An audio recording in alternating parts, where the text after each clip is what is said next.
Thank you, Mara. Thank you. Hello, everybody. Welcome to Hello. our January 18th meeting of the Human Rights Committee. Let me take a time to quickly, please. When I call your name, just acknowledge. Jen? Here. Cynthia? Here. Bud? Here.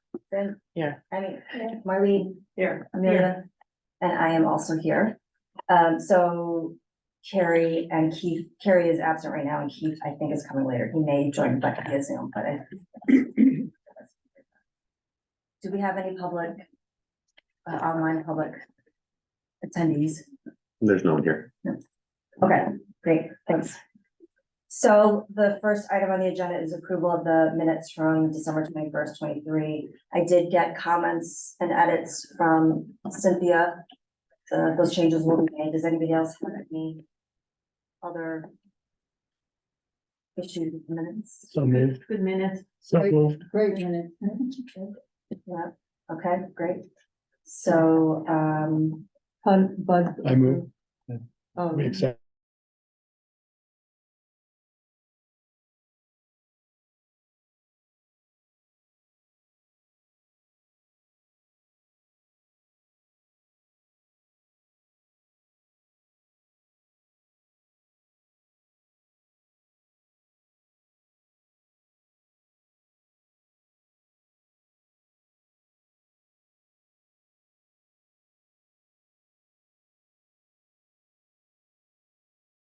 looks really, really interesting. I'm excited to attend that. So Marlene, if you wanted to go into a little bit more detail about what that, what's gonna be happening on March 3rd? So what Tina sent out to you does not yet have the link to register. That will be coming. We're kind of working on that right now. So the Temple Beth Shalom Anti-Semitism Awareness Initiative contacted At My Neighbor's Table to see about partnering with us for a program on anti-Semitism. And we kind of reconstituted At My Neighbor's Table. We've kind of been on hiatus and said, yes, we would very much like to work with them. And this was way before October 7th. This was in the summer. So we started working together, and what we decided was really important was that this really be an interfaith group. So, so we want to have as many or less Jews than people who are not Jewish to really have a meaningful and robust discussion about anti-Semitism. So we really would like all of you to come and to bring people with you who might not come to something like this and may not have been exposed to these kinds of ideas. So our speaker is the New England Executive Director of the Anti-Defamation League, Rabbi Jonah Steinberg. And we had a meeting with him, a Zoom meeting with him, and he's amazing. He's going to talk a little bit about the history of anti-Semitism. As all of our programs, the speaker is only 20 minutes because it's a conversation that we want. He's going to talk a little bit about statistics and maybe a little bit about what we can do. But what he said that was very important was that we were meeting with him in January, and this isn't happening until March 3rd. We don't know what's going to happen between now and March 3rd. A lot can happen. I just saw a new statistic about the increase in anti-Semitic incidents in this country. It's just like, I don't know, like 300% more than there was last year at this time. And the videos that have also been playing in movie theaters with, Robert Kraft's, anti-Semitism group, or just the statistics are. Yeah, the statistics are, yeah. And it's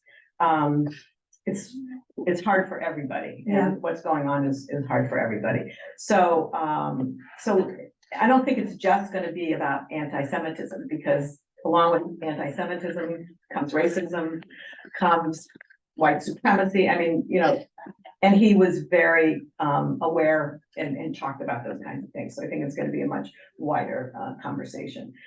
So we're looking forward to it. And we're going to have a follow-up event April 28th, which is also going to be, it's called Repairing the World. And that is going to be run by, the man's name is Ken Schulman, and he goes into public schools, primarily Boston, but he's done suburban schools too. He's part of the Boston Jewish Film Festival, and he goes in with a film from, if you all remember the murders in the synagogue in Pittsburgh, the Tree of Life Synagogue. So there was a documentary that was made, and he has a shortened version of it, and he sent it to the committee in 25 minutes. We looked at it, and it really showed how the whole community came out, how the Muslim community and the Christian community all came out and how they were all working together. So he hasn't done this with adults, had this kind of a program. So he was very excited to bring it to us and then have conversations.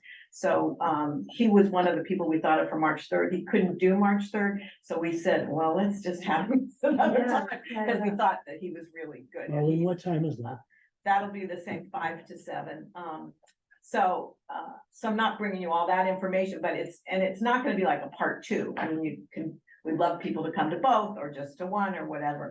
But we really want to have these conversations. And you may or may not know that some of these conversations have been going on at the high school. I know that about some of the issues that have been going on. I know that Rabbi Perlman and Dr. Farid, who is now the Muslim representative to the Needham Clergy Association. She's not clergy, she's a physician, but she is the representative. They have gone to the schools, they've met with students, they met with the superintendent. One of the superintendents what does those videos, like 10 minutes of talk, or what is it? I don't know what he calls those. Yeah, Judy Pants. I didn't know that they had talked to the students. I only know Yeah, about that video. So, yes. That's and news. He also, so, anyway, so it's something that people are talking about in the community. So we really would like you all to come if you can and support, and you were tabled before. I can't do it for the March 3rd, you're not available. We're gonna be in the blacklist. Oh, But I could. that's a I good could probably reason. do it in April. I'll So get Nick- that's at my neighbor's table, a second program. Right, Right, okay, just making sure Yeah. that. and I'm chairing these events, but I'm not chairing at this table. Why not? Because it's just, And it's gonna be the usual thing where people come and eat. yes, people will bring like small bites, hors d'oeuvres to share, vegetarian at the table, and then the table leaders will provide the desserts and we'll have the drinks. So, What about people who are asking? I guess we just don't come to that. Well, or you just don't eat, or yeah. sounds and fun. there is going to be, if there are enough people who want a Zoom alternative, it's going to be not synchronous. So what we are, if there are enough people who ask, we're going to tape the presentation and show it at another time and then have conversations with people on Zoom. if At that's what another they- time. Yeah. So, but there has to be, we're not gonna do it if 1 or 2 people want it, but if there are enough people, we'll do it at another time. We decided to do it that way. That way we can edit it so that people at home aren't seeing people walking around and Right. eating, so just to make. And it that would be for both events, We've only talked so far about the March 3rd. March 3rd, okay, I think we'll see what happens and then, sure. Is there anything on our end, just as far as trying to help? We can post it on our Facebook page, yes, but that'd be great. shoring up a more diverse participant body. Whatever you can do. Okay. To encourage your neighbors to come or to invite them individually to come. And we'd love to have teens. So I don't know if you can, help bring teens, because the other times we've had teens, it's been phenomenal. Yeah. It's been just the best. Actually, the April one, he really wants parents and not necessarily the parents of the teens who come, but because he's so used to talking to schools and kids. Right. So he's really interested in that. So, Are So you what- reaching out to Olin of Absent? yeah, we are gonna reach out to Olin. We had some great college students. Yes, we did. participating in it. Yeah, so yeah, we're gonna reach out and do as much as we can, but we think the individual outreach is what does. I mean, people get flyers all the time. They hear about things all the time. But if I, say to my friend or my neighbor, please come with me on March 3rd. I think that's a much bigger ask. It's the personal ask that I think makes a big difference. Or, you know, if a teacher at the high school says, you know, get extra credit if you go. Uh, Yeah, that might be worth Yeah. contacting the social. The social studies, yeah. Who is that? The director? Or who's the teacher that we've been in touch with in the past? social studies. Stephen, he's chair of the social studies. Who would you know who Stephen the ship chair is? Stefan, I probably like last name. find it. I believe it's Stephen Plasko. Glasgow, Yeah. very good. Yeah. That's my one thing since COVID, I can't remember names quite as fast. Yeah. Thank you. That's good, thank you. Have you guys had some of these conversations or been involved with the conversations in school? So I'm in a class called Greater Boston Project, and it was a kind of similar. They had a panel of speakers come in and talk to the class, and we could ask questions. It wasn't like a whole discussion, like you mentioned, but it was still interesting and engaging for us. And I think we learned a lot just about like, I think opened people's eyes. But that was just one class, and that was because the teachers, that was something they were committed to doing for us. I haven't had anyone, I didn't know this was happening, I didn't know it was like an option. I take a lot of like AP level classes, so I don't know if like that's like, some teachers are like very committed to, cause that's like run by a different curriculum. Yeah. So it's hard to like put in like Mhm. things like that into it. And the other class I take has like over and science elective, so I don't have a lot of like opportunity for that, but they haven't like really publicized it as like not even an option, just like a thing that's going on. So that's like the first time I've heard of it. I see we have Liz Lee. I wonder if she knows anything about whether this is happening in schools. Hi, folks. I'm literally driving down the pike, so I'm not going to be very helpful. I'm just listening. But if you have specific questions, maybe Tina can put them in an email to me, and if I can help or get you to the right people, I will do so. Thank you, Liz. Take care. Okay. So you all, I can't remember if I told everybody about the incident at Beth Shalom, right, when I was there, when we had a bomb threat. Oh, that was a while ago. It was in November. Yeah. No, I didn't. Yeah, so that was, so, you know, it's one thing to know about it and to hear about it, but it's another to experience it. Right. So we had a speaker at the temple on a Sunday morning, and he was just wrapping up, and the chair of the program wanted to thank everybody. And the rabbi took the mic from him and said, "There's been a bomb threat, we have to evacuate the building." And let me tell you, it was one of the scariest most, and I know it happened at Beth Elohim, it's happened a lot, but that weekend it was really, really frightening. And there were a couple people in walkers who couldn't get out really so quickly. And everyone just went out quietly and quickly, and we were petrified. It's called swatting. So it's not, it's just to scare us, but you have to take everyone seriously. And as soon as I walked out of the building, there were probably 3 police cruisers, like a bomb squad. And then as I pulled out of the parking lot, all the kids who'd been in Sunday school were outside in front of the fire station, because that was a safe place.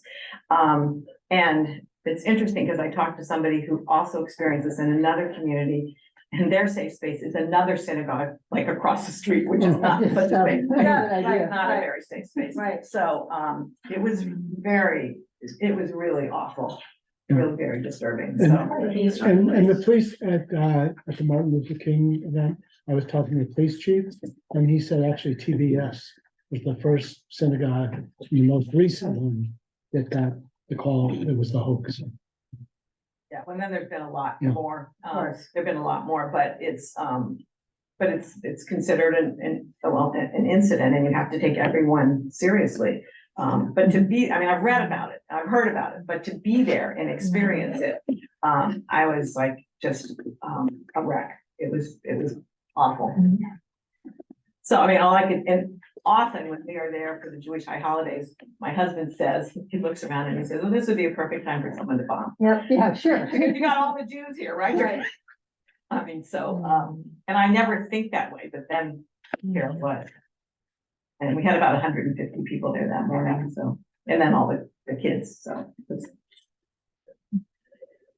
What, how is the police been supporting? unbelievable. The Needham police they come and drive around the parking lot. They have a great relationship with the temple. The temple's, you can't walk into the temple. You have to, you have their security, and we have. a Is that security since person. November or that? No, that's Oh, prior, that's been been that way. before, that's been before, yeah, you have to say why you're coming in, you can't just walk in. Right. But the Needham police have been above and beyond, they have just been fantastic, you know, we wanna keep us all safe, which is, yeah, we have a really good relationship with them, so.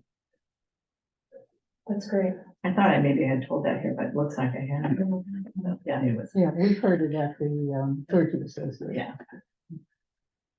Does anybody else have any other questions or comments about at my neighbor's table series? Okay, so March 3rd, April 28th. Show up and try to spread the Bring word. somebody. Yeah. We want as diverse a crowd as possible. Okay, thank you, Marlene. The next item on the agenda is the Martin Luther King Day celebration recap. It was amazing. So if Cynthia and Amelia want to, Yeah, and for two of our people, you were there, right? Emmy was there, yeah, she was Yeah, sitting next to us. So everybody else was here. Oh, no. Oh, I know. Then could you, if you want to part with that, give it to people at Hazel's? Yeah. Hazel's. Oh, Because they're the list- listed in there. Yeah, well, that's an important part of it. So I thought it might be helpful just to hear from people what stood, for people who were there, what stood out for you, what was special about this one? I'll start. Everything. I mean, the kids that sang were amazing. Plugged In was fabulous. The president of Olin College was outstanding. The music was fabulous. The rap, the poem was very, very powerful. It was read, and I just thought it was. And I've been to several of them. I thought it was the best one I've ever seen. One thing, and I don't know if I mentioned this to you or not. In the past, at the end, when they sing We Shall Overcome and other songs, they often invite people up to sing with them. Mhm. And I would suggest, going forward, that might be a nice thing to do because it really does bring the group together instead of, soloists, That I was mean, the her plan. voice was amazing. Yeah, she Yeah. was fantastic. She was- That was, but that was the plan, but because of the timing, they weren't able to do it. Remember him saying, well, we're already past the time, but Mhm. that was our plan. The kids were prepared with the songs. So, because we ended up at the last minute having wonderful groups like the Bomb Squad, Sure. but I'm happy we can convey this down. And I remember how powerful that was. I also thought Renaz was Oh, terrific. she was great. Renaz was a wonderful, she did a really great job. And I love the way she introduced Kevin King, Yeah, that he's the first person that she Yeah. voted for when she became a citizen. I just thought that was wonderful.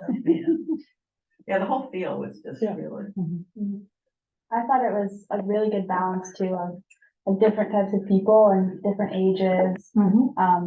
I love that there was like, what grade were they, the students? I know there was a It's third grader. elementary. Yeah, Third to yeah. fifth, I think. Yeah, and then there was the high school, but then there was like Marcus spoke, and I thought that they had a really good balance. And I agree, the singing was I got pretty emotional when those girls had their solo. Well, Dennis is incredible. He always brings one of the. Yeah. Yeah, I mean, I loved seeing a packed auditorium. I thought that was really nice. And seeing the kids, the chorus, that was amazing. I really liked the bridge ribbons, building. The bridge building. Yeah, I thought that was like really kind of fun. I mean, we all felt a little awkward like being up there, but it was nice because we're all awkward together. So it was, I really enjoyed it. And yeah, I mean, the the music, the words that we heard, I mean, they were incredibly moving, and it was just yet another thing that makes me personally was really proud to be a resident of Needham. I mean, it was exactly, shows you what we're about. So I loved it. It was awesome, and you did a fabulous job organizing it, and it really, yeah, it was great. The other thing is, I met some people who had never been to one before. Oh, And they wanted to know what the Human Rights Committee was all about. In fact, there was a couple that, their kids go to Marcus's school, go to Dedham Country Day. Yeah.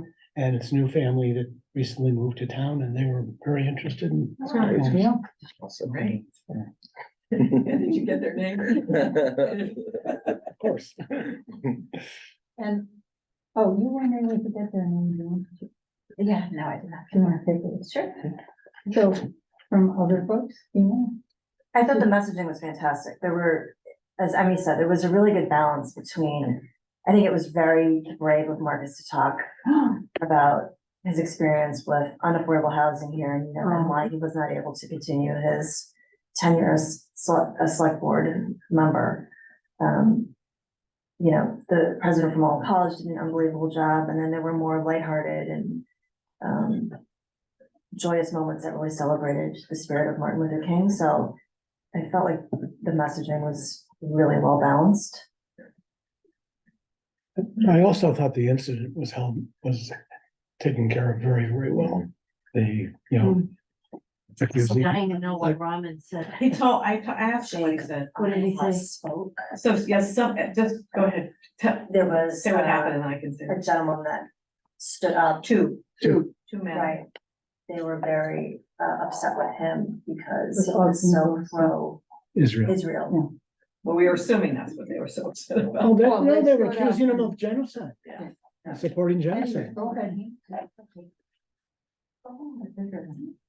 Yeah, but it was shut down very quickly. They stood up and they started, before that, they stood up a couple of other Yeah, they times did. and They was this, going people- like this. But so Oh, I my asked God. Raman what he said to them, because he, And first Kim Marie went over. over to. And Raman, I thought it was, I would never been able to think on my feet this, he said, he went over to them and he said, I'm angry too, but this isn't the place or the time. I thought this, Did they leave or did they? no, they They sat stayed. down, they sat down. And the police suspected there could be something, because I was talking to, there was a police presence at the beginning, and when, because of the congressman being heckled other places that he has presented, they were prepared if That's why something, they were there. if something escalated. they were- Probably Israel, probably Yeah. that was. Mhm. Amelia, what stood out for you? I just thought, everyone walked in with great expectations, and curiosity. I was passing out programs, so I was meeting almost everyone that was coming in, and they all seemed very eager, to be there, and a lot of people I had never seen before although this was my first MLK Day. I've been in all the Oh, planning that's meetings, right. but I'm always out of town in January. And it was fantastic. So I met people I knew that I didn't even know they were going to be there. I don't know how they found out. I have to find out, but I think the publicity was great. But somehow word got out. And then, and people were coming in and saying, gee, I'm looking forward to this. And when they saw the program, oh, what a wonderful program. And then after I was out in the hall and people were coming out and it was nothing but superlatives, just the best thing, like Butta had mentioned. In fact, someone said, I'm not a touchy-feely person, and when we were on the planning committee, and when we were talking about the bridge building activities, I thought, oh my God, even to the 2 days before we were there Oh, yes. trying to clarify what was going to happen, because we could have looked like idiots. But somebody wrote to Raman and said that the idea was brilliant, that it really made people feel connected. It was like a sense of. So people who community. weren't there Oh, were yeah. crepe paper rolls, every other aisle, and you would All unwind them, aisles. you would Different unwind colors. them, I have a video. okay, and Oh, my it God. showed like bridge building with Yeah. the whole auditorium was filled with these different colored, like ribbons of. Yeah, so it's on Facebook live stream, if anybody like, I can send it to you. want to look at, get a feel for it. So, But people liked it. I mean, it was, and it broke the Yeah. ice. It was an icebreaker and it was right at the beginning. Jen, that's what it looked and the people who worked on it, when it first started, it sounded like it was, Like to the, it was going in all directions. And I remember saying, well, there's three of you, why don't you work on it and bring back what you're gonna do? So it kept evolving, but they stayed within a time frame in making it something that was accessible for people. So I think that's the power of having people working together. That's Right. Come up with something. Mm. So for me, what I loved is, and I don't know whether it's Martin Luther King Jr. who talks about the beloved community. It felt like we gathered in a way that we had such a variety of people and to really build a sense, starting with honoring Martin Luther King Jr., but moving beyond that to who are we living that legacy now? And that's what I felt was the power of it. And later, as time went by, more and more families with real little kids came. And I know how hard it is for them, but it just felt like it's who I hope we are as a community. And my personal thing, which meant a great deal to me, was to be allowed by the Massachusetts Praying Indians to read a short statement about land acknowledgement by their chief, who sadly transitioned in April. But I was, they had hoped to be there and weren't able to. That was really meaningful. And Dr. Barabino's talk about science and. Oh, wasn't it and, amazing? really, it was fascinating. And Todd was great. The rabbi from Mark, Temple Beth Shalom, and it was just, Does she live in Needham? Yes, yes, she does. yes, yeah, yes, she she works does. as an OB/GYN at, Beth Israel, I think, and she Yeah. had surgery. She had surgery, she had to do surgery. Yes, yeah, So that's- the doctor. She could have also had surgery. I hope not. That happens. Yeah, so the final thing is, it's always great to have the team from Human Rights Committee. We've done this before, and new people like Keith just jumped right in and not only did what he was asked to do, but took the coffee urns back at the end. So, and I like that in terms of that we're there and can help to welcome people. As, and Amelia was up handing out programs, but the whole being part of that.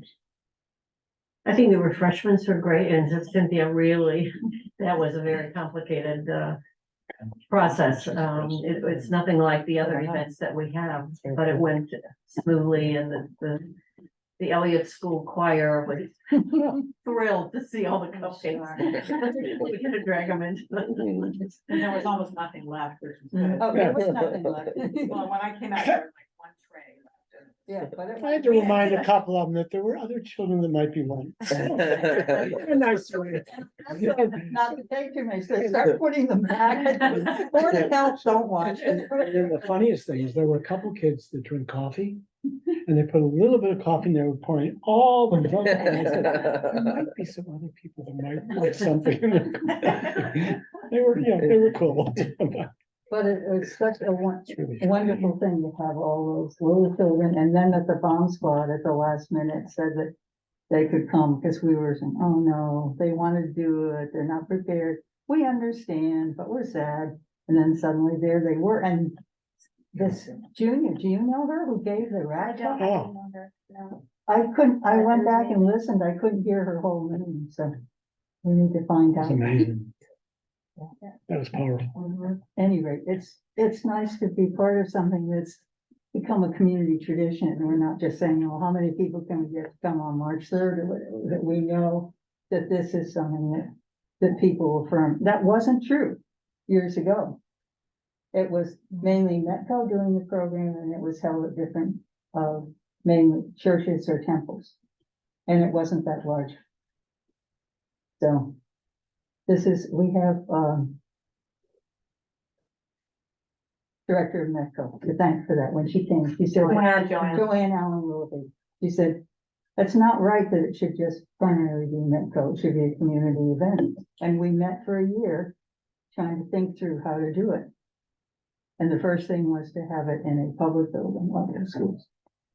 And from there, to get more involved, and then Freedom Diversity Initiative came out after the first time that you had the summit. Isn't that when it got born? No, it came about after one of the MLK Day things, and people signed up for 30 actions. 30 actions. And then you had the summit. So it's been a generative kind of situation.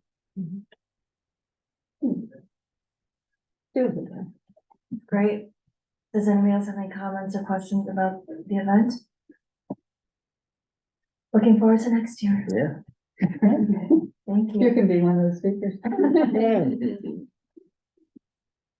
Okay, policy subcommittee. We met. we just- Yes, I'm sorry, but we had my High Rock course, my daughter sang it Okay. exactly 22 minutes, which was a fraction, a tenth of the time it took to pick out an outfit for her and then to battle with her to wear it. And so it was beautiful, wonderful, but short and sweet. I'm sorry I missed it. Yeah. It's totally fine. It's totally fine, family first. Yeah. So Jen and I have just been discussing, the policy committee that has really came out of the Broad Meadow situation, our conversation at Friday, 20 June. Before we meet with them formally, and I'm gonna talk to Dennis I'm gonna see Dennis on Saturday. I think we need to set expectations, because I think there are different ideas of what this policy committee is able to do, and, sort of what falls within our purview. So I think that we've decided that we're not here to develop policy or change policy. It's more about communication of current practices and what does that implementation look like? And, the goal is to be consistent across the board. So I had a woman call me a couple weeks ago. She didn't really want to talk about this, wasn't something that she wanted to bring up to the entire HRC, but I can use this as an example. There was an incident that happened to her daughter at school. This is an elementary school. I told her to follow the protocol. There is on the public school website, you can fill out a discrimination form and follow that. Because she was really trying to get traction with the school itself. And there were a couple of other families involved. So they did that. And the response from the either principal or the vice principal of that school was, why did you fill out that form? You should have just come to me directly, Oh, Mm, which is not great. Right, the form is there. It's been put in place. It's hard enough for people to report these types of things, especially when you have young children that have to talk about this. And so, is that something that's particular to that school, to that administrator? Would it have been handled differently at one of the other elementary schools? But it sort of just helped to dismantle the work that we're trying to do in order for people to feel safe and comfortable in coming forward with incidents, however small or large they are. We're still trying to create a safe space for people. And in a comment like that, you're developing mistrust, right? And sort of putting it back on that family to take responsibility for whatever happened to their child. Was this discussed with the superintendent after No, that happened? didn't really wanna Okay, escalated, you didn't want to escalate. escalate. I think it shows something good that they felt comfortable at least bringing it to the HRC because they didn't feel like it was handled properly. Right.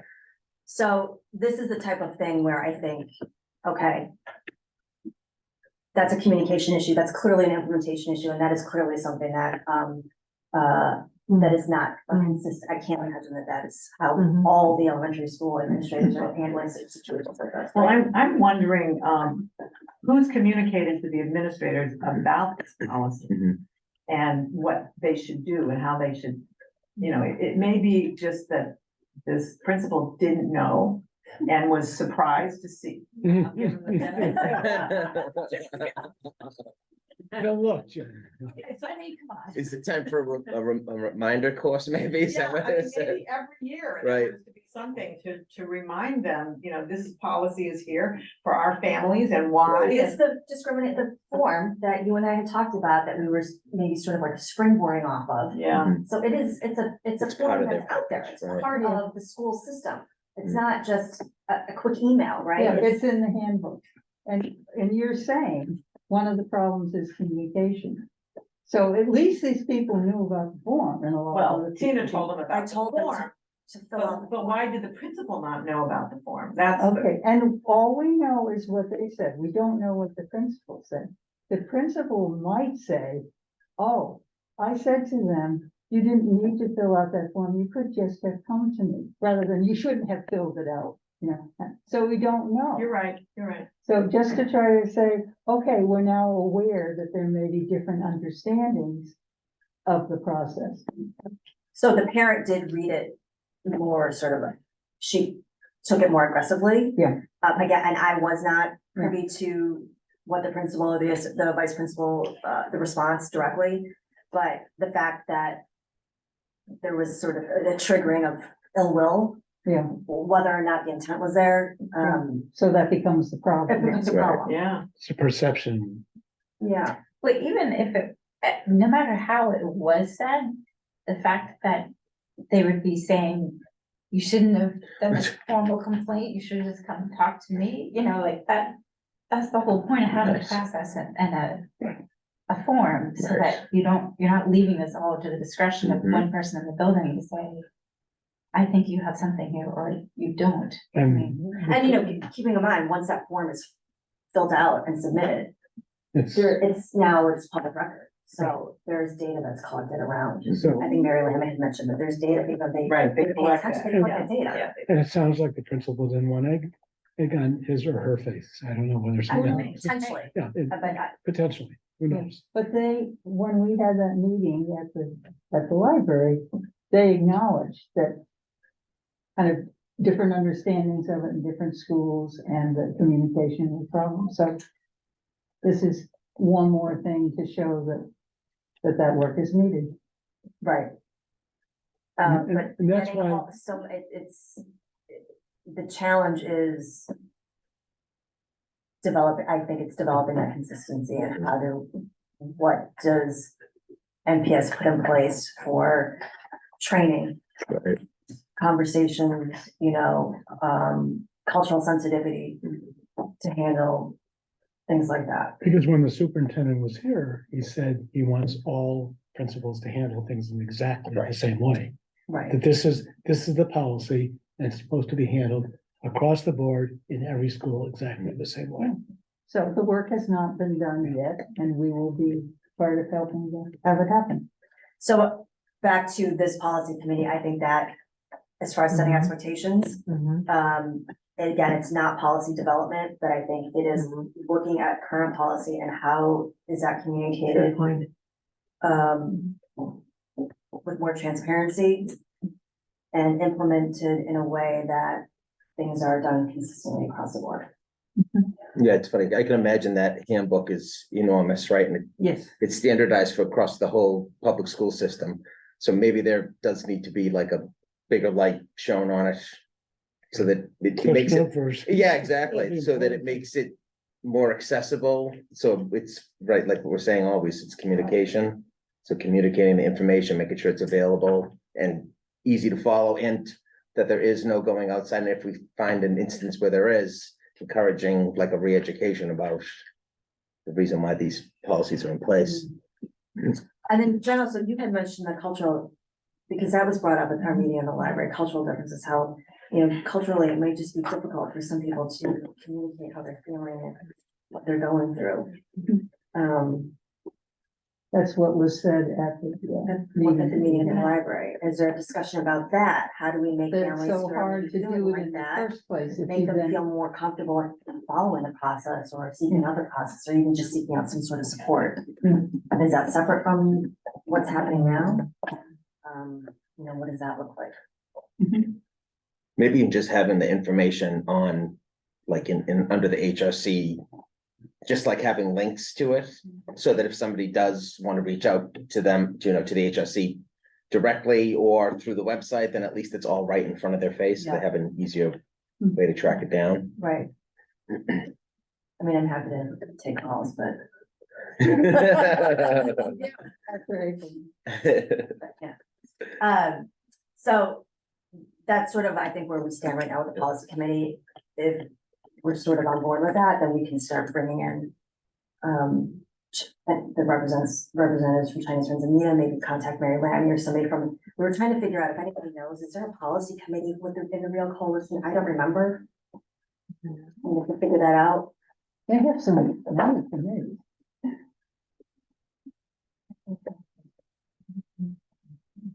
They're pulling somebody in for that. There's an deals with administrator policy from something. the school to be involved with this committee. Mhm. Yeah, And Mary has expressed Yeah, Mary or somebody that Yeah. has it. interest. And then I think you can just start brainstorming about ideas Yeah. and looking at what currently exists to try to improve on that. Yeah, I That think makes a lot of each sense. school has its own handbook because some of the things are in common, but some of the things have to do with their particular setup.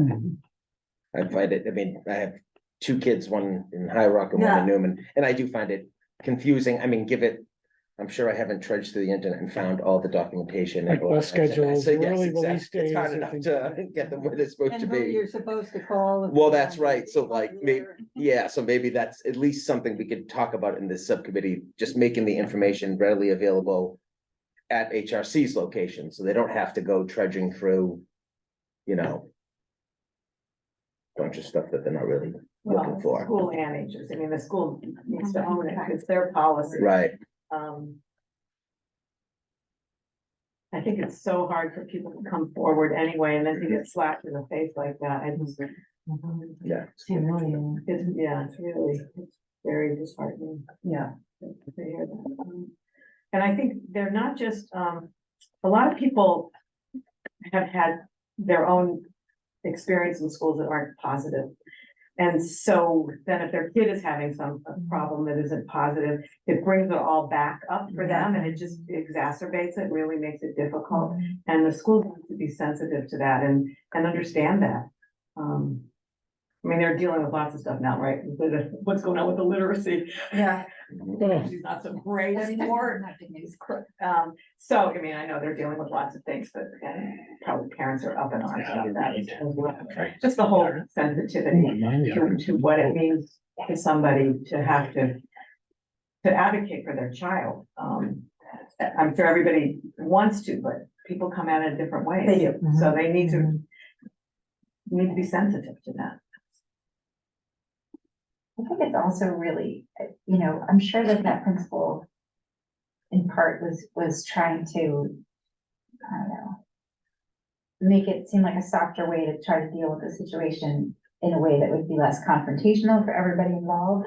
But I think that the importance of having procedures is that it levels the playing field in a way, or it's intended to level the playing field so that everybody knows this is the tool you use, this is what the process is to expect, and so then there can be less, there's accountability also. with it. yeah, and less angst about what's gonna happen next, because this is the process. And so if you're not gonna follow it, that just adds to the, anxiety that Yeah, people feel. Of course. And like, to then feel like, oh, I did it wrong, and now I'm never going back to talking to everybody again. Right. But maybe that needs to be explained to all the stakeholders, to the parents and the principals. What is the purpose of this form and this procedure? And why it's important to follow. Maybe no one ever mentioned that, and I mean, it makes sense. It's not to intimidate or to gain control or keep control, it's all a problem So constructively.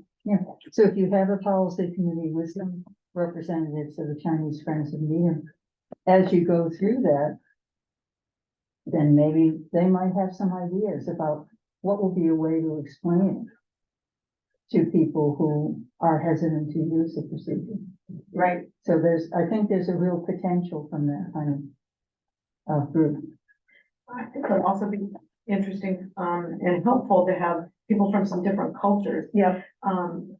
Talk about what is best for their culture. Mhm. So not just the, Chinese community, but other communities in town who, may be communicating with them in a different way and understanding why that's culturally sensitive. And on the agenda, we're gonna talk about the multicultural festival, but maybe that's like a good entry point to field some questions, ask those questions in like the right room. Yep.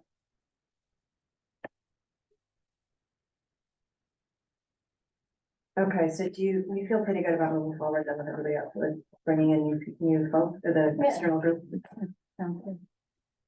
Are you gonna invite him to come back to the regular meeting or just as separate? I think they need to separate, Yes. and I'll reach out to Mary too, see if we can coordinate that. But she may have some of the resources. Yeah, okay. Okay, any other questions or comments? Okay, so we're gonna move forward then with the subcommittee as a larger whole, and then we'll hopefully come up with something before the end of the school year. Great. Okay. All right, multicultural festival. Keith and I met a few days ago to discuss. Wow. We need to move on this now. Yes, the clock is ticking, yes, that's right. So, Renaz agreed to support, provide some support. Should be on the committee. Yes. Something She that, would be on the committee. have you talked to Bala? See if she would share it. I have not heard anything from her. Mhm. Keith and I were gonna, Bala, Oh, wow. Bala was the one afterwards who said she might share it. yeah, she hasn't, Well, someone who I think reached out to Yeah. her. I I think- reached out to her a while ago for the post report. I still cannot get a hold of it. She any didn't of that. do it. She wasn't the one who did it. It He was supposed to, or is he not? It Maybe was- it's not. It would just be helpful to understand lessons learned. Right, Did you reach out to her? Yeah, a couple times. so. So now that it's January, maybe, Try again. or you Or say, maybe- say you're having a meeting. Yeah. Because You're Renaz having- was the one who did all the recruiting and everything. Yeah. Okay. That's, So are you looking at a date already, or are you just starting conversation? Well, so I think what we talked about first was that finding of the location, like it was hard to pick a date without knowing what places might be available. And, from my experience just going last year, it was wonderful, but we were packed in tight. And I guess Renata said we had to turn people away, which we don't want to have to do. We want to have as many cultures, so people can experience, right? Yeah, as many tables as possible. So we were trying to brainstorm some ideas and, being at the high school, I know the gymnasium is enormous. They have a beautiful auditorium. So we thought well, maybe that's the first place to check to see if there's some availability there. So that will tell us what dates are possible and what And it's dates aren't. bigger than the, Powers Hall? Oh, It yeah. is. Yeah, You ever it's go to the gigantic. Yeah, Crafts fair there? They use those two. it's The only amazing. thing is that the auditorium is in a separate space. That's right. That's what we're talking about. Yes, exactly. Anyway, have you thought about having another meeting that might be just Renaz, and if you could get Zena and Bella, so that if you get to that next step with a few more people like that, That's they might have definitely, more of a buy-in rather than you coming up with a really good idea and Yes. then bringing. no, I think step one is building the team and then kind of brainstorming to see, to hear the experiences from last year and how we can make it bigger and better this year. But I'm suggesting you're gonna have a big team, but suggesting a few kind of consultant people for meeting before you go to the larger one, and I remember, Renaz had like 50 people or something. And we met every month for almost a year to plan. Yeah, During the summer, During the- including the Yeah, summer. well, they were Zoom meetings, but we met for almost a year. Now, I don't think we need that much time because Well- it's been done once, but, Yeah. she was, putting the team together. And then she also, I think, must have met. I mean, I wasn't on the inner circle. I was just I don't know what we were considered, but we were on. yeah. She made it a point to tell me that it's gonna be much easier than it was last year because Sure. a lot of the legwork was done. Yeah. She has It's true. the contacts list and Yeah. kind of the formula that worked. But you're not talking this spring, you're talking a year from now, right? I think we're Next talking, fall. You're not talking. well, March, so I think, so like I said, I think it's hard to, because I mean, to just kind of arbitrarily pick out a date or to use the date from last year may not be possible because like I said, I think the first thing is finding the location is like the first step. We originally wanted to have it outside. Right, That was the original, and we didn't know about the weather. so Weather, then we had to exactly. go with- Risky. yeah, which I think is valid any time of year, right? That's what Natick, is United does. They have it outdoors on their town common, Yeah, year after year. I mean, yeah, it's scary. Did you go to It's the- me anxiety. Yeah. I mean, if you hit it right, it's fantastic, but if you don't, it's a disaster, it sounds like. Yeah. So I thought, yeah, I think, like I said, I think the first thing to do is, some of the kind of big players from past Yeah. asking With the what their two of opinions. you and just get. Exactly. But the Natick Multicultural Festival was inside and outside, Is that right? Oh, as I recall. Or was it at the farmer's market that was outside? I don't know. But that's what a I saw was possibility of using outside. the common and. Yeah, right. Howard's Well, Hall. they've got that, well, they took it down, thank goodness, but that circus tent that they put up on the town Hmm. common. Yes. At any rate, it sounds But like. they have that. Right, exactly, that's true, yeah, that's a good point, That you have a direction to go. yeah. So happy. Does anybody know why they took it down? The wind, the snow. Miles, do you know why? It's The only- tent is seasonal. Chance of seasonal. That's nice, Why? It's so ugly. I don't know. Well, it could be festive, I think, if we prettied it up a little bit, Well, maybe. maybe, yeah. And you can have a survey about what color the chair. Yes, right, exactly. Like, No comment. Yeah, so I think like what Tina and I were discussing was kind of assembling the kind of key players that played a big role in the last festival. And then just hammering out like a couple of big things. Yep. Location, date, and then working on, growing the list of people who came and shared their culture as much as possible. I really want to dig into, like I said, my 9-year-old is at Newman and we have our multicultural festival there coming up. I want to dip into the resources of the school ones that they're already, to see what works for them and Yeah.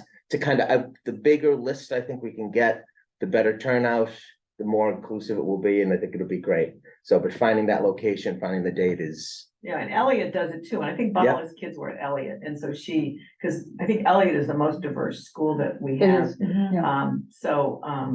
I think she brought a lot of ideas Yeah. from there. Yeah. Doesn't Broadmeadow also have one? Okay. I think, yeah, do we say that, I think they all do, right? I think they all do some form, I don't know. yeah, I'm pretty sure, I think it's a, Oh, I'm not sure, I Yeah. thought I read it somewhere. Where did you guys go? It's one of the ones From it now. I went to. Outside. And did they have, Not when I was there, but I was No. there like. you were there a few Yeah. years ago, I know.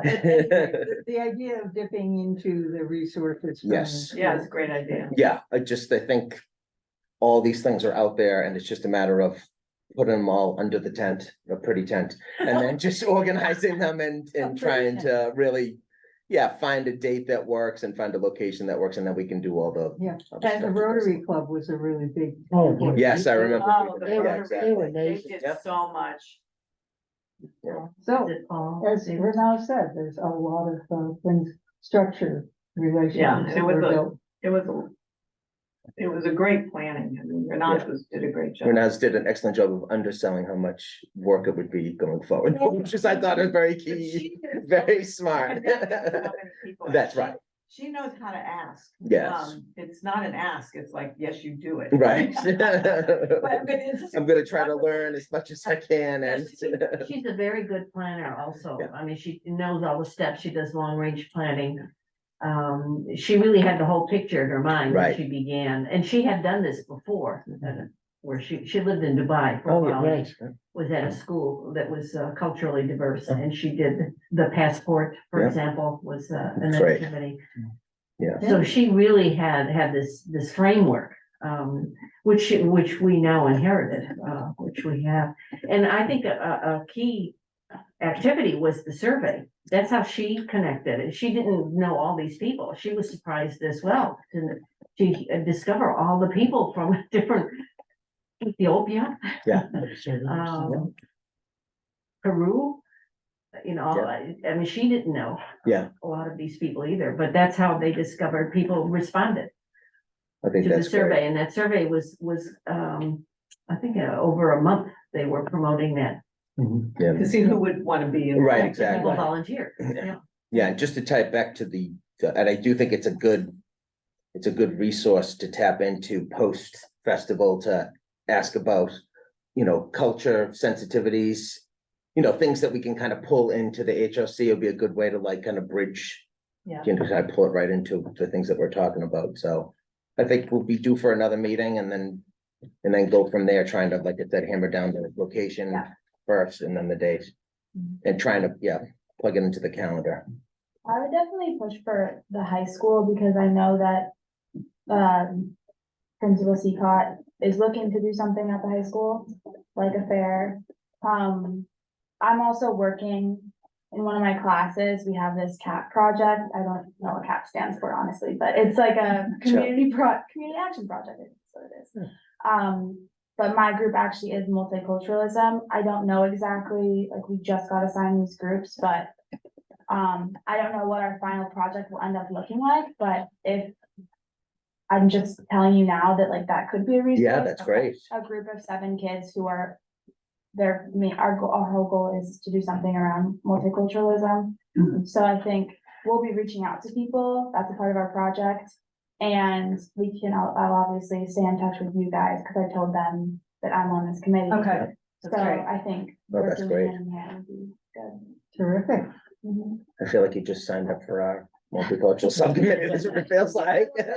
That's what it feels like at least. So thank you for that. recruiting Thank you job. for that. See what happens? I'm learning. Any other questions or Yeah, comments? just for clarification, NDI had talked about this. Have you been in touch and what do we say to them? I mean, we need to share something with them at our next meeting that you have started. Do you want to touch base with them? Definitely. It would be ideal, and also NRN, so they would like to be involved as well, so if we can get people from, 1 person, 2 people from Right. each organization to Mhm. help with the planning, that would be ideal. But NRN is, first cohort is ending the first week in February, so I'm not sure what that means. Okay, or even just somebody that was, maybe. But I think part of the that's group. part of what you're saying, that you want to do this first kind of scaffolding Yeah. of things.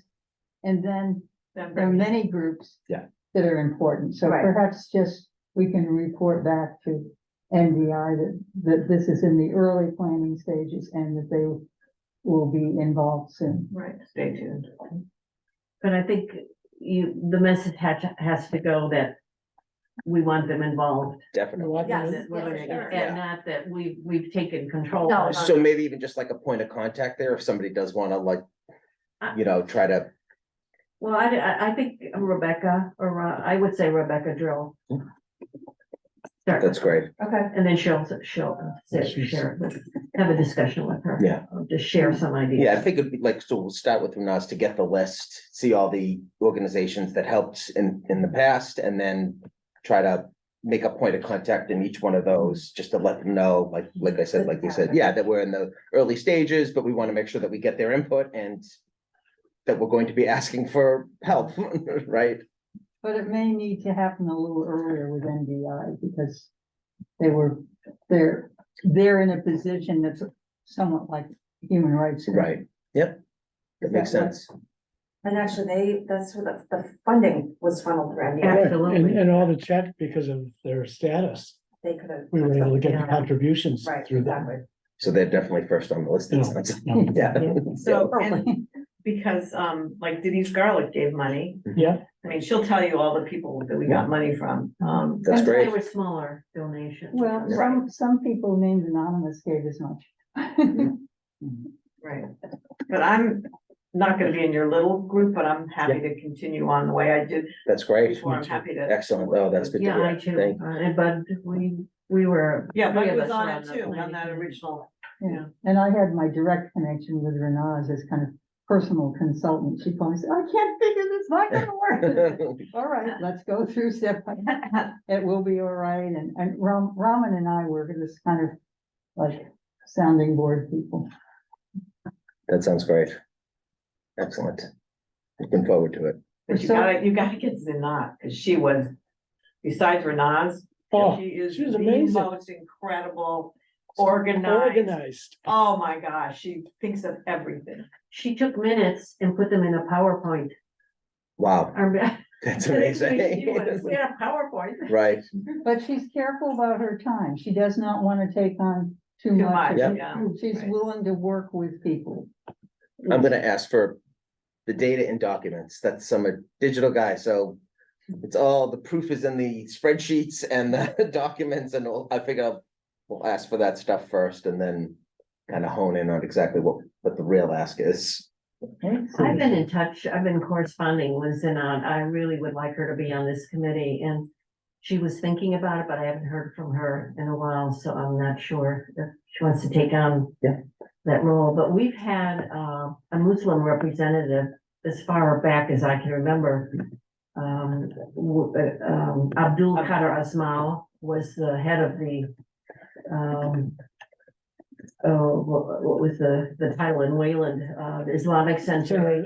Boston and Wayland. He was in charge of communications for the Islamic Center of New England, and he was active in the Islamic Center in England. And with his help, we had an incredible community forum. That's great. And Marlene was involved in that too, and we had I was too. Rabbi, We had get to who was know. the get to know- moderator for that? It was a Muslim Oh, panel, it was Rabbi Proman. Perlman. Yeah, Yeah, get he's to know your Rabbi Muslim neighbors. Get to know That's your. right. This was at the peak of the hostility. Yeah. I don't know how many years ago was that, about It's at the 5 library. or 6 years ago? And it was at Center at the Heights. We did it at Center at the We had Heights. two programs. We had one at the library, and then a year later. And then the we more had intense one at the Nada hospital. Ali, who was a doctor, but she took on a new job and Well, she had a had a baby, and Yeah. she was actually at the And we had the MLK woman, Day. we had the woman who was the chaplain, Muslim chaplain at Wellesley College. And then. She went was to part of the Denver. program. She wasn't on the human. It rights wasn't on committee. the human Yeah, rights. but I mean, she helped us a lot with, Yeah, for that program, but then she moved, because we tried to get her on the. But anyway, we need Sure. representation. Definitely. and, well, Abdul helped us with getting the Muslim. Yeah, and Renaz is a Muslim, and she was on. the- And Renaz, yeah. Okay, any other questions, comments, feedback? Thank you to Keith and Tina. Like I said, I had the best time last year. I still, anytime HRC comes up or, you know, being active or anything, I just had, it was just an amazing thing. And the idea of having that every year sounds fantastic. So whatever I can do to help do that, that's what I'm gonna do. You wanna talk about your idea? And did you get my message about Michael Dina? Yes, actually, control these places that I thought here a couple of months ago. Okay. So I don't know if maybe we think that there's too much on the plate already. Assuming that it's open for discussion. I was thinking about how much conversation there is out there in the world right now about what's going on at the border. It doesn't matter. You know, it's in like a lot of different buckets right now. And in my experience, a lot of people don't really understand very much about asylum law or what people presenting at the border like what may have brought them to that place, and then what our responsibilities are as a government. You know, like what laws already exist and how they're being manipulated and changed by each administration, what's kind of on the table now. Anyway, so without us presenting a program, pushing a particular agenda, I thought it might be interesting to have some experts to be able to come in and to talk to us about kind of what the state of the crisis is at the border and help educate the community so that as we get closer and closer to November, people have more information. Than we used to. And also how it affects Massachusetts. Yeah, a lot. I mean, I think that could be Yeah. an important part of the program too. Most definitely. That's a great idea. Most definitely. It's a really great. So we do have a group in town, Immigration Justice Task Force, and Oh, we yeah. spend a lot of time focusing on that and have almost every week information sent out by Jerry Rothman. So I think, is Bill somebody? Phil Okerman is Yes. the vice chair. So I think I met him at the town fair in October, whenever that was, and he and I talked about this might be something that we could collaborate on. We had Michael Junior come to our last meeting and talking about work with the migrants who were here Yes, on humanitarian parole, which is quite a bit of our focus. I don't know. So I don't know if we think that PHRC already has too many things going on, or if anybody thinks that they would be worth trying to do, you know, we used to do some of these educational things. We did. I mean, obviously, there's gotta be a core person that organizes it, but an educational thing, except for publicity and getting people there and finding a place to have it, isn't a heavy lift. It's not a multicultural festival. So as far as us doing something or sponsoring or being involved, I think it's a great idea. Yeah, you know, I'm thinking about plugging it in, all the things that are going on. I wonder if that might be of interest, or a focus for diversity summit. No, in the Yeah. fall. October, November. Would you like to share that at our meeting? The Zoom meeting, it's in the NDI. NDI. I don't know when our next meeting Have you is. started to plan already, thinking about the summit? No, No, we start when did we start? In the summer. Because you have to do what, Race Amity Day, that's your next big thing, Yeah, right? yeah, that's the next big one. But and right after that, we start MLK, and then right after, we met every single Wednesday For MLK. for MLK Yeah. for the last 3 months. Almost. I just think where there's another group in town where part of the focus is educational programs and part is action, so that if somebody from here wants to work with them, there's already people who have the expertise and. No, absolutely, that's what I'm saying, I spoke with Bill about it when we were at the what the heck is that called? The Harvest Fair. Yes, the Harvest Fair, Yeah, yeah. because he hasn't brought it to the group. I didn't- Well, it was a pretty informal discussion, and I hadn't brought it to you guys yet either, so, but I would be happy to reach out to them, or if you, are interested in this, since you're No, already involved. I with have too them. many things, Okay. but we've had, is it Susan Church Mhm. present, and she's phenomenal, because she's now one of the people at the state level in charge of dealing with immigrants. The main focus that I've heard has been all of the migrants who are coming to Massachusetts. That seems to be, and the different groups that we're involved with. And you probably know, I can't remember which things I said that the Department of Health in Needham, back in the fall, started putting together a plan for the possibility of migrants being housed in Needham. And they've been in touch with a wide variety of people to put things in place. It's sort of on hold, not knowing whether that would happen, because what they found is from other towns, sometimes they only have like 2 days notice, and they're gonna be 50 families. And there's a couple of places in Needham that might be used for housing. So that's one of the things that we've been kind of keeping in touch with, and the Needham Community Council and various other groups working on how they would mobilize volunteers. So that's a maybe happening right here kind of thing. Yeah, that could be an interesting piece to bring to it. But there isn't really anything to say right now, except we don't know if families will be coming to meeting.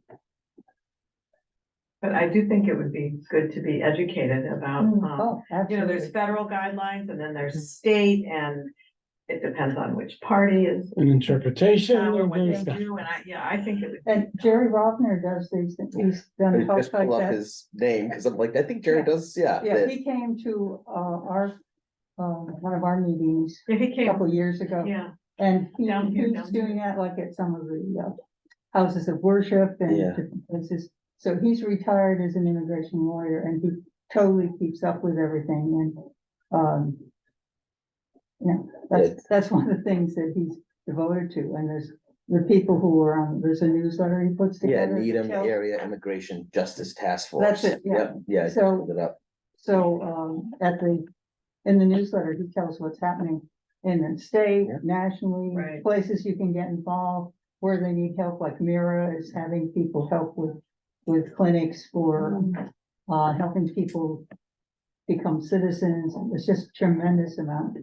It sounds like we have good resources in town. yeah. To are do you- I something mean, like I'll- this. I signed up, I get all those emails, do you, Jim, too, after he was here at that meeting, I get all the I do emails too. Yeah, so, Jerry sends out. yeah, so he's right here as a resource who could answer some of those questions. He also knows people. So if you wanted to have a program. Yeah. I totally agree with you that it's something that people need to learn about because it's gonna be important decisions made on a lot of, information that's given out that might not be correct. In fact, very sure. I think it would be really great for HRC to sponsor something like this for the community, just because we haven't done anything for a Yeah. long time, we partner with a lot of people. but- And I think they would be delighted because if you did it with that group, then they can get a lot of the expertise and then you can say, these are the kind of questions we think are important for people who are having. I would love to, I don't know if, I think it's a different angle, like thinking about this program through the lens of human rights lens and the idea of it's a human right to be able to migrate, I think, I feel like we were in Pollard one time doing something with the kids about whether you had whether it was an innate human right to be able Yes. to, We did that thing with the, Dan, I don't know, so. yeah, I think that that would was be where interesting, we right? had something from the film Mhm. that was about explaining about human rights. It was aimed toward middle Youth for school. Human Rights. Yeah, we showed a little bit of that and then we'd ask a question and they would line themselves up along the room and say what they thought about whether everybody should be able to migrate or whether you should have strict requirements. Yeah. I think it's interesting, and it even ties in to, thinking about anti-Semitism and like why we have the asylum laws that we have, how they came through, like, or were prompted by the Holocaust. Like, I feel like that's history that people don't necessarily connect. Right. Mhm. It could be, I don't know, if springtime would be too soon, or if you're thinking like, I'm trying to think of how, with the way that the summit usually runs. The summit would be too late. It'll be after the election. Yeah, Yeah, and I'm not I sure that forgot that would be the right kind of thing for an entire summit, but I think that could be put together fairly quickly for the spring. And I think an evening program makes sense. I mean, A traditional kind I of, mean, the diversity, the summit is in the daytime and a lot of people sometimes have conflicts and as far as, getting the daytime. Now you're activities. thinking about plugging it into some Yeah. Another, calendar event that's already. Yeah. Because we'll be competing, that's always. Right. and you can't do it too early in September, everyone. Families are coming back, kids are back. Yeah, I think the spring, and of course you're gonna compete.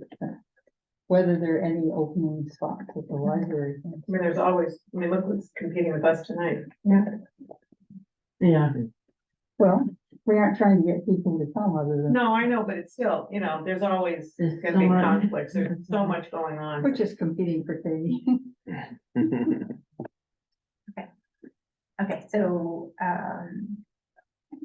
The next meeting is the second Monday. Of the- for the Embrace Task Force, Yeah, so is it okay then for me to reach out to them to see if they'd be interested in talking about? Yeah, you were thinking the spring, maybe, right? Yeah. Like April. and they're really That's looking, good. they're really looking for educational programs, so I think that will be a good fit. That's not me. Amelia and I have our things to work on. yeah, the conversations. Yeah, community conversation on race. Yeah, we haven't met, and, but now that the MLK Day and the summit are finished, we'll get together with Katie. Yeah, and- Katie said, oops, I haven't gotten together, so. Yeah, we We'll just do been it. so busy, couldn't concentrate, but we did have a good initial meeting, I think, we kind of laid out Yeah. a direction that we wanted to take. The thing I mentioned to Cynthia, and I haven't mentioned this to Katie, but I'm wondering about, we're talking about another community conversation event, and I'm wondering about it competing with, or, yeah, if it's just another event that is, There are always gonna be it things might be whenever you. overkill. Since you have two events already planned, Yeah. and the, at my neighbor's table is a very popular and well-known, event. So I'm wondering about how we would do that, when we would do that. That's something, Well, I think it's more than just an event. I think we're trying to look at how to respond to the community and support. but we're inviting and maybe we wouldn't use the term conversation, community conversation, so it doesn't sound like, you know, promote it in from a But different there's angle. always gonna be things going on. I don't think that should keep us. We've made a commitment to doing this. If it sounds too much like the other events, then I think people will. Oh, well, what it's named will be up to the group that comes together to decide. I Oh, think. by the way, I was at, Yeah. sorry. Dialogue, not a The conversation. dialogue.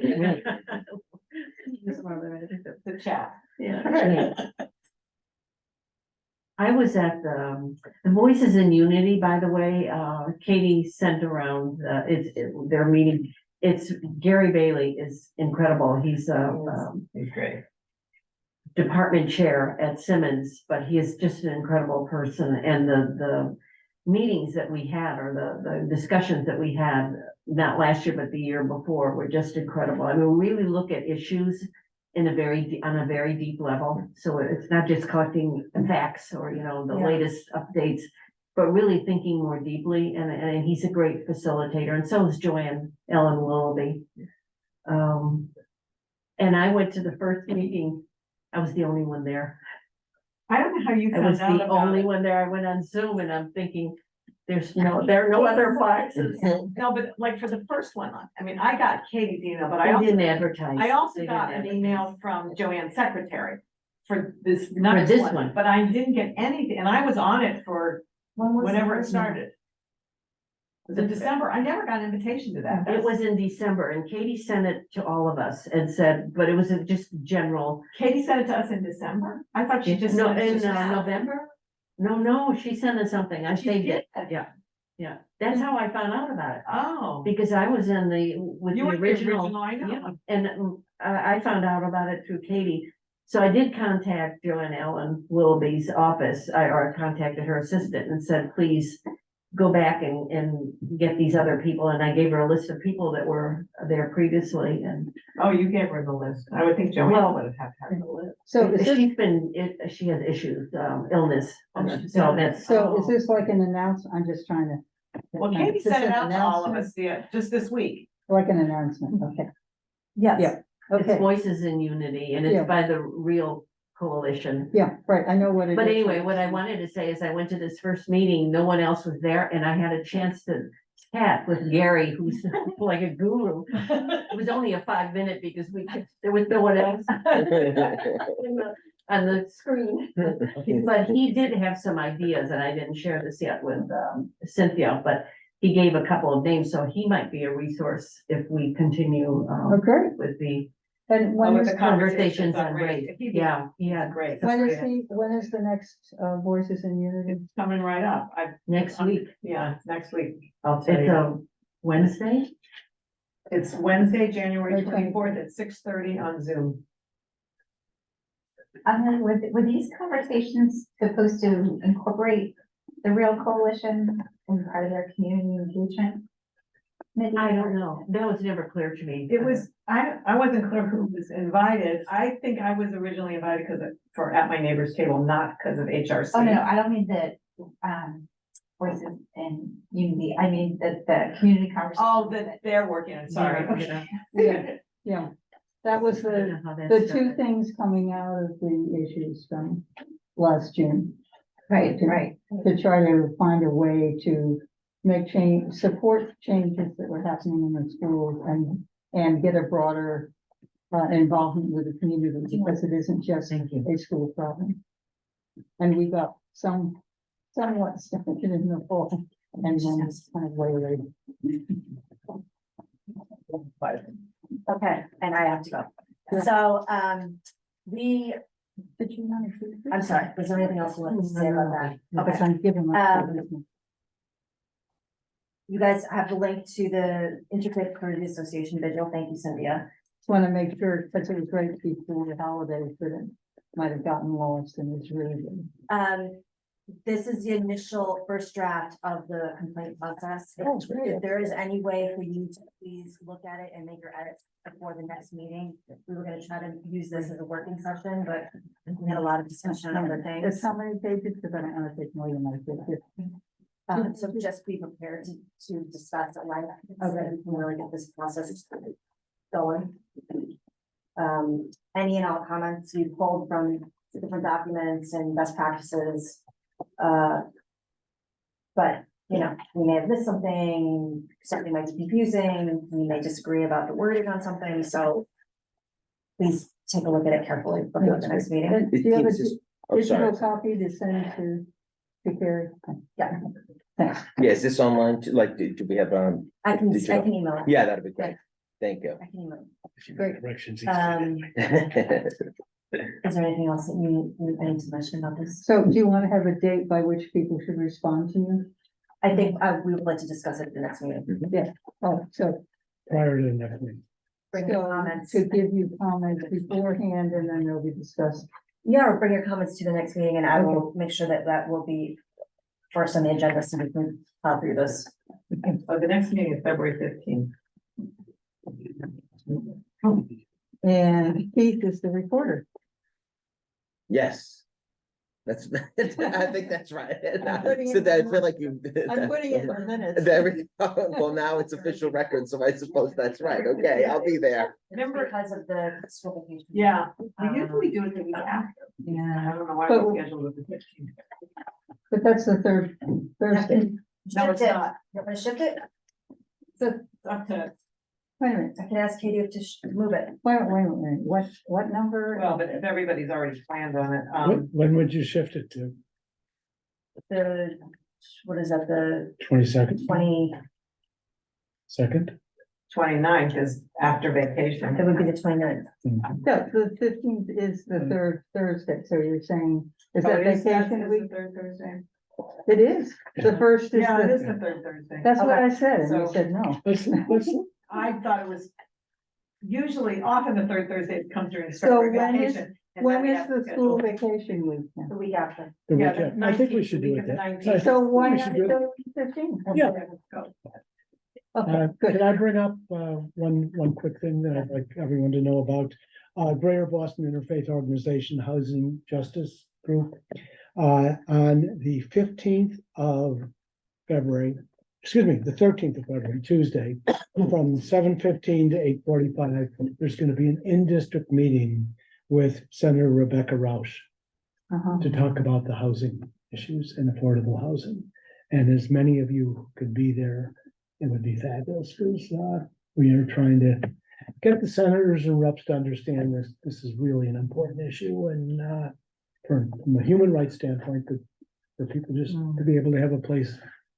Where's to be the able to meeting, live. but Excuse me. where? It's at Temple Beth Shalom Oh, at 7:15 on the 13th. And, that's February Yeah. 13th. it's gonna be talking about public housing, affordable rental, home ownership, and reentry, from incarceration. Is there a way for you to email that? I can, send, a flyer. Yeah, to that's everyone. Yeah, that's. Yeah, well, CNN has a write-up, don't they? I've seen a write-up, maybe it was Progressive Media somewhere. There's a write-up, not, I think it's good to have a write-up, not just a poster. But I have seen it come by. Okay, Can I get a motion to adjourn? please? No move. Second, I don't know, because I were. Oh, Cynthia, who did the second? Second? Amelia, yeah. Yes. Jen, Yes. oh, yes. Yes. Yes. Willing, Yes. But, Yes. okay, Yes. great. Thank you. Don't forget to get a ride.